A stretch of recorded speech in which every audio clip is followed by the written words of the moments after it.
Hello, everyone. Our next session for today is for Mr. Eric Smith from LeadMD, and the topic is market entry into challenging market. He's going to do the presentation live right.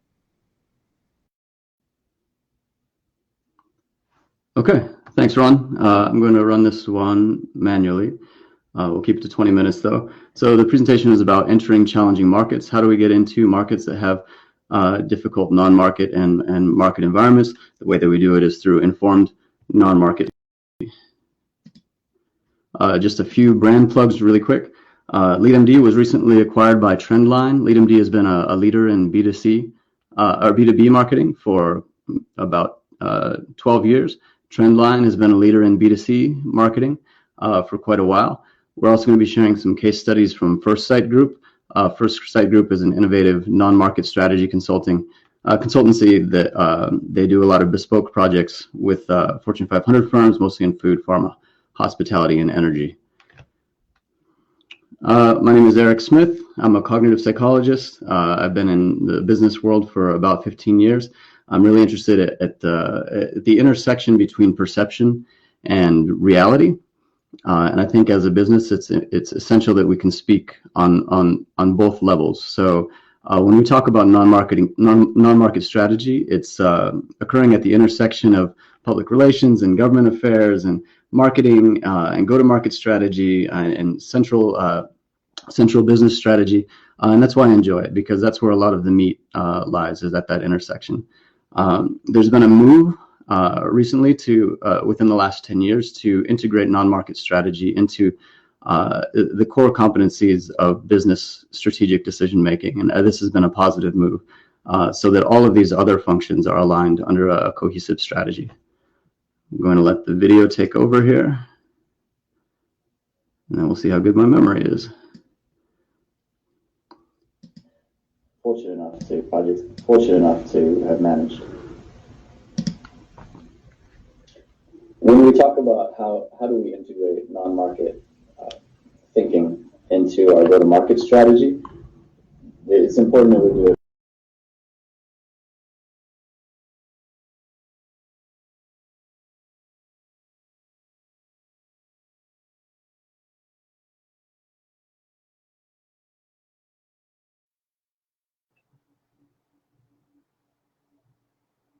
Mr. Smith, are you still there?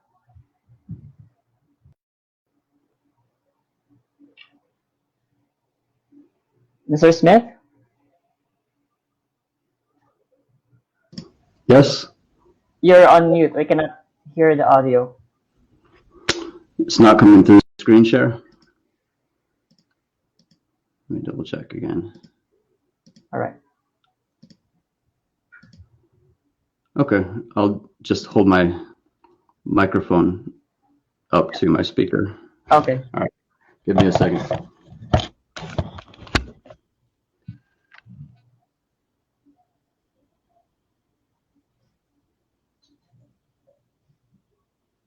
That we do it very early so that all the downstream operations can be informed by a very sound high-level strategy. So this is coming, before we even define your total addressable market, but we can think of it in terms of total addressable market in two ways. We can determine the serviceability of different geos in your total addressable market, and we can identify ways to prime challenging markets to make them more easily serviceable. Traditionally, when people think about their operating environment, they're thinking about their market environment, which is this small circle of customers, suppliers, and competitors. These are all impacting your business operations through traditional market forces like supply and demand and elasticity and all of these discussions. But there's also this much larger circle, this outside circle, which consists of establishment media, bloggers, crossover academics who've realized that what they're doing is so important they need to tell everybody about it.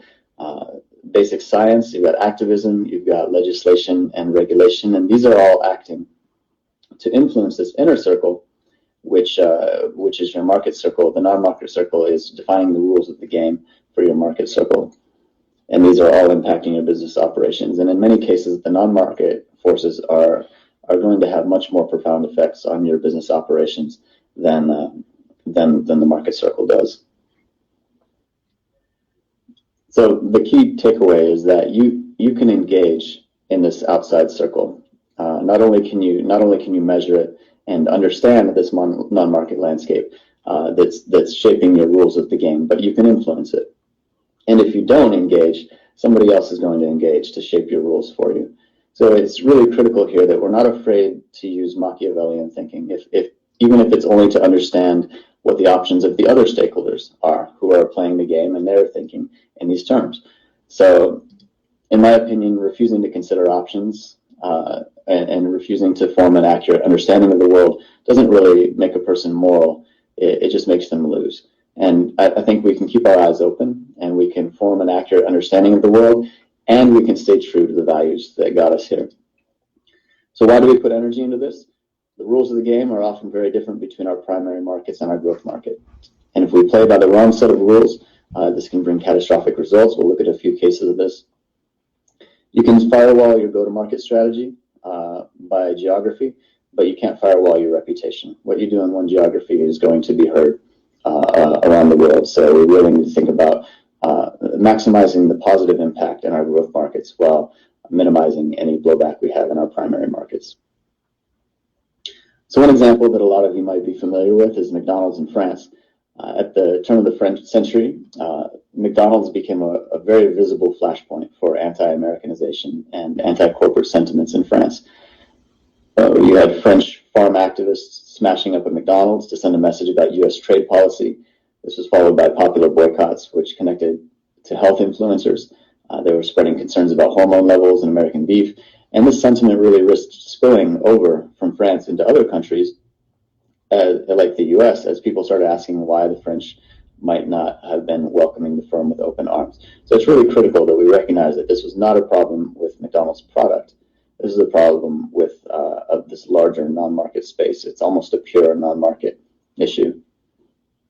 We also have this issue of HIV drugs in India, and this is a really tricky issue because some markets perceive medicines as a public good rather than a market commodity, and that means it's outside of the jurisdiction of free market forces.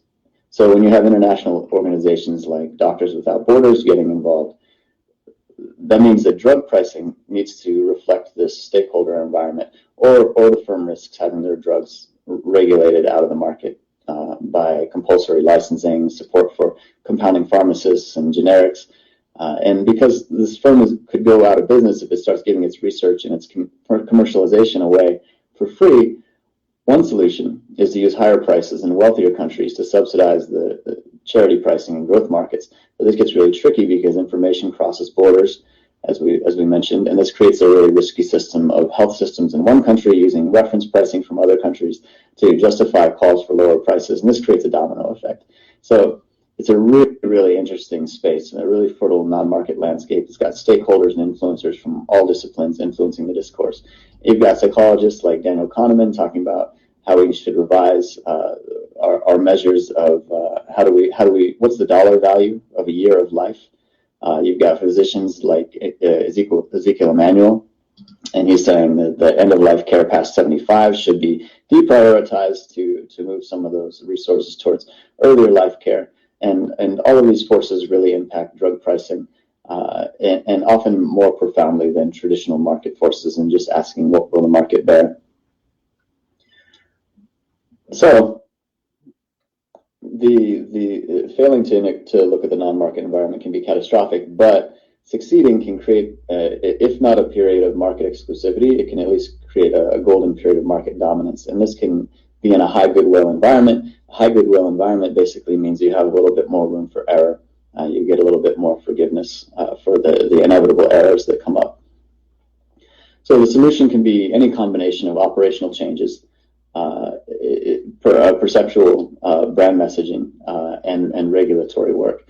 So in this case, when McDonald's figured out that the problem was that they were being viewed as an invasive species, as an extension of American foreign policy designed to extract wealth from the community, not only did they begin sourcing ingredients from local French farmers, they also started hiring French designers to renovate their decor. And this really took away the us versus them, David versus Goliath narrative. They had figured out the crux of the problem, and they addressed it. So what does this look like? How do we use the landscape to inform our entry strategy? These are the core pieces. It's not the whole picture, but we can talk about some examples of what this looks like. But the first step is to map out the rules of the game, so we can have so we know what we're talking about. The second step is we refine our strategy toolkit to include viable strategies. The third step is to engage the right stakeholders through the right channels with the right messages. This could mean building coalitions. It could mean acting unilaterally. It all depends on your strategic situation. And the last step is to monitor and cast a wide net and iterate your strategy based on what you find, and have scenarios mapped out in case any of your signposts light up. So these are the four basic components. In this example of mapping out the issue space, we can look at any country that has for a long time had nationalized markets that are transitioning into more liberal markets. So the central issue often appears to be, how do I find a government partner? And it's a really important and interesting issue. But even more impactful is if we frame the question as, when I do find a government partner, how do I prevent blowback from U.S. hardliners and human rights groups and free trade groups and other interests who don't like the idea of a U.S. company working with governments that don't have the same markers that people in the U.S. associate with a free society.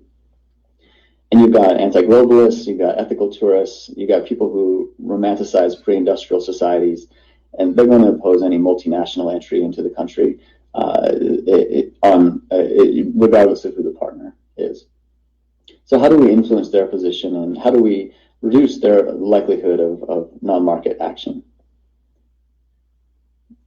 For another example, we have heavily regulated markets like alcohol distribution in the United States. We had a spirits distilling client who wanted to understand this issue space surrounding what's called three-tier alcohol distribution. This is a really heavily regulated market mechanism, and it's controlled by rigid relationships between producers and distributors and retailers. And it's undergoing a pretty significant disruption by laws that allow direct-to-consumer alcohol sales by craft brewers.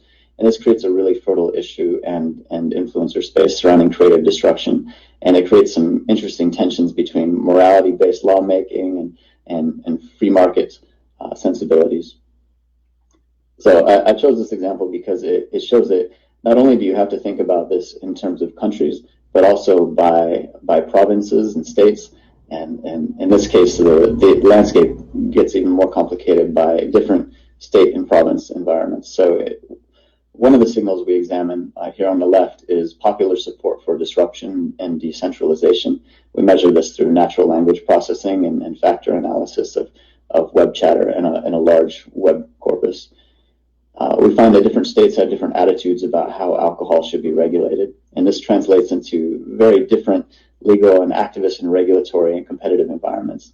So because every engagement carries a cost, we wanted to find where the lowest hanging fruit was. So which states should we be engaging in first, and how should we be engaging with them? And we know that strategies that work in one state might not work in another state. So we're not only looking to sequence our engagements, but we're also looking to segment our engagement strategies. So depending on how different states fall on these spider graphs at the lower right, we're able to, and on this graph at the left, we're able to segment our strategy, keeping in mind that any strategy in one state needs to avoid blowback from other states. So we combine these public sentiment signals with other landscape indicators, like what's the current laws, how does it match the popular demand for law, what's the legislative rhetoric, what sort of activity are we seeing from competitors and activists. So in this case, when disruptive momentum is insurmountable, the client engaged in states to be the first person to ally with these disruptive forces and shape what the new rules of the game look like so that they can be favorable. And when disruptive momentum had a natural coalition of enemies, against it, and the state was more entrenched, then the client engaged at the national and state levels to maintain this three-tier system.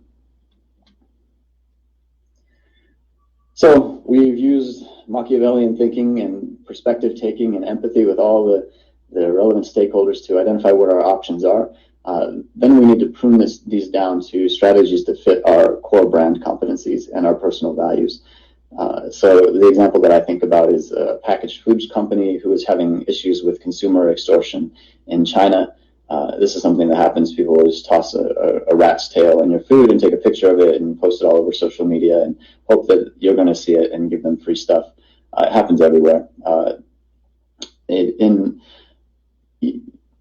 In this case, the client had a policy of never suing consumers because one of their core brand competencies was care.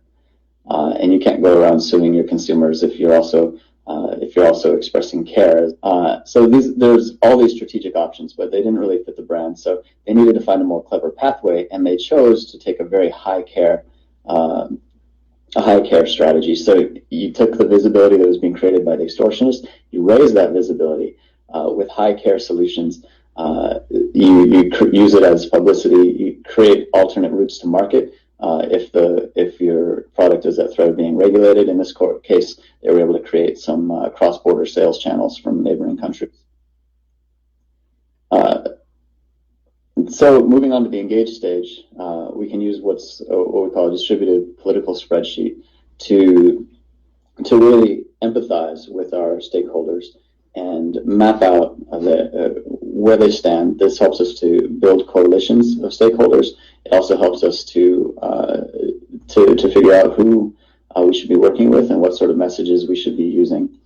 So if you think about something like oil spill cleanups, if you wanted to get Exxon to pay for oil spill cleanups or anti-plastics legislation or anything like that, Exxon's a really hard target, and they signal a really high willingness to fight. They have significant resources to fight. Care isn't really part of its core brand competencies. So the best an activist group would do here is to spend a lot of money perpetually litigating this and possibly someday getting a moderately visible victory that doesn't really impact Exxon's brand at all or their operations at all. So they can focus on someone like Starbucks, who is as a downstream target, who has a really visible brand. They use a lot of petroleum products. They also signal care as part of their brand. And you can try to disrupt contracts that way and place some sort of indirect pressure on Exxon. And it also provides a visible victory for the activist group, and that increases donations to the activist group. So we can map this all out by mapping what their position is, what their capacity to influence is, what's their willingness to fight, and what is their cost to organize.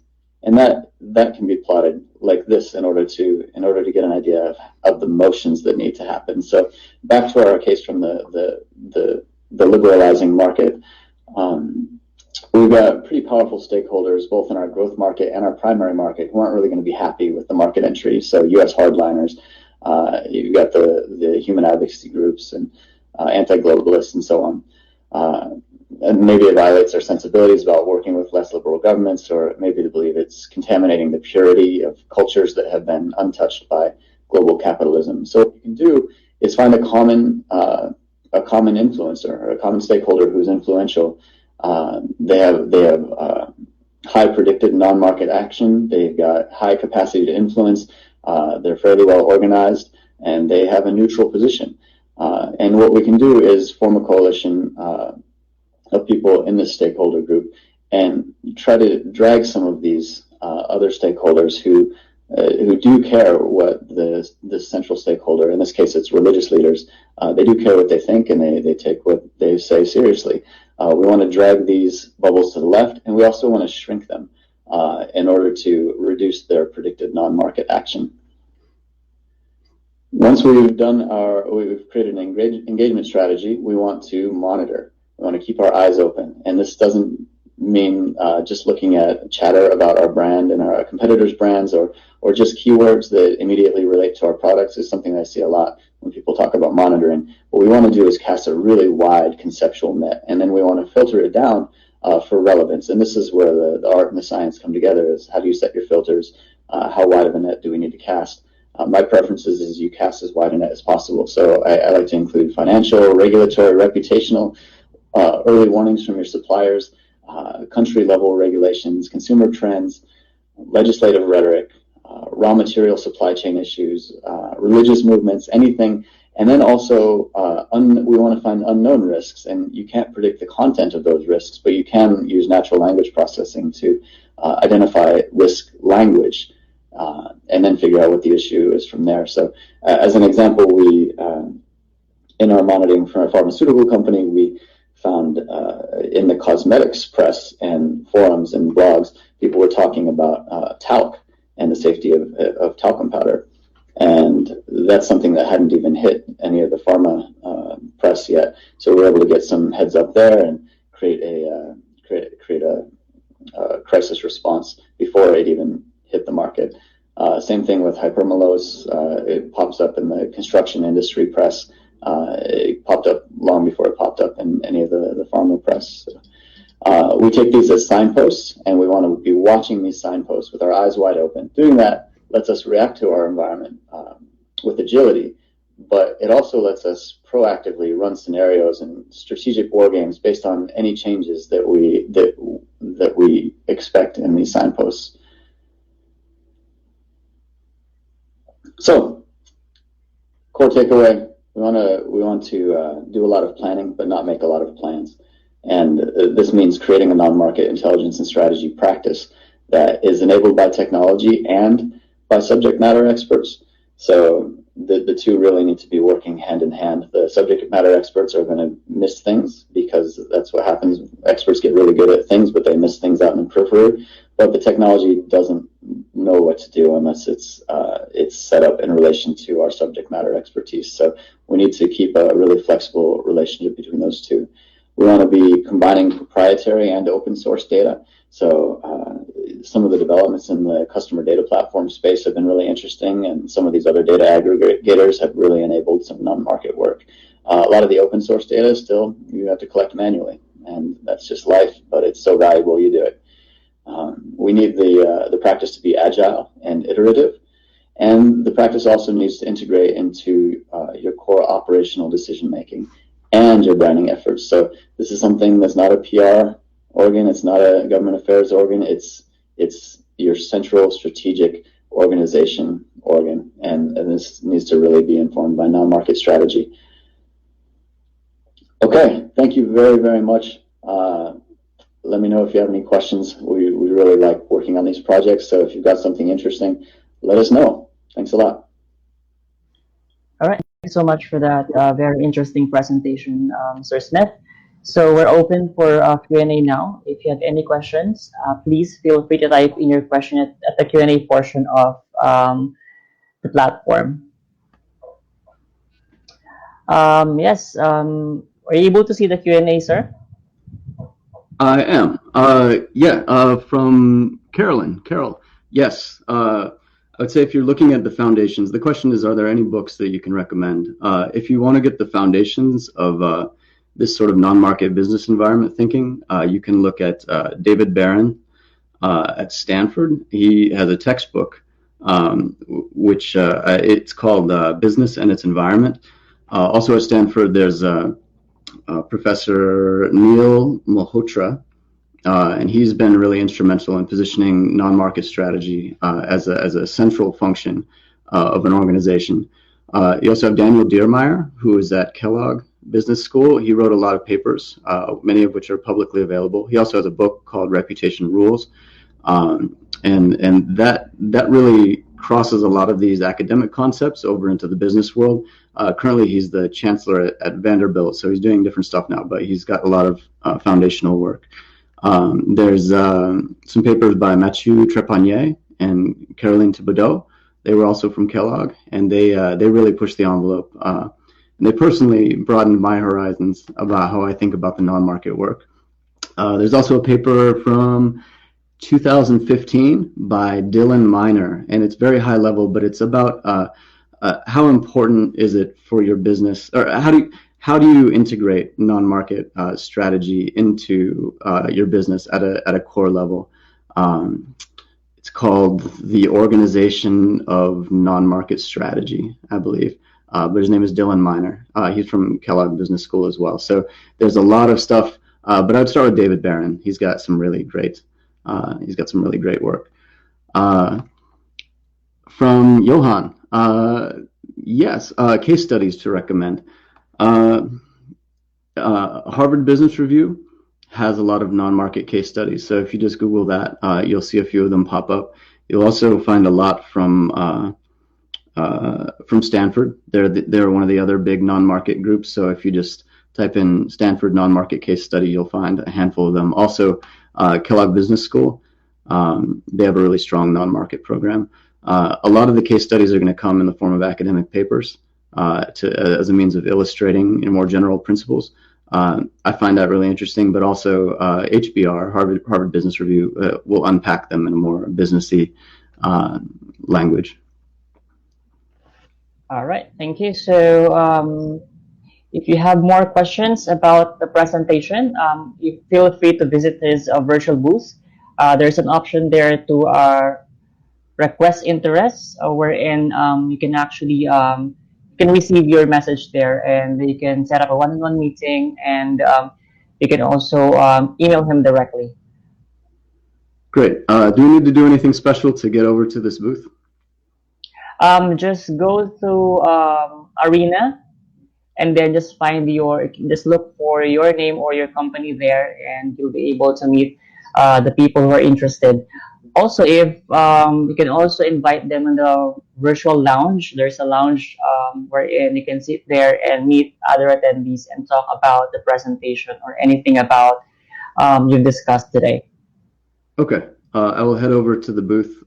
Carolyn, if you want to talk about tools, I'll go to the booth. Otherwise, I would say just get a good social listening tool. Also, get somebody who knows how to scrape websites and so on. But we can talk more about it. All right. Thank you, sir, for your time today. And I apologize for the mix-up a while ago. Good thing that you were able to message me directly, that you were able to do it live. So again, thank you for your presentation, and see you guys in the next session. All right. Thanks, Ron.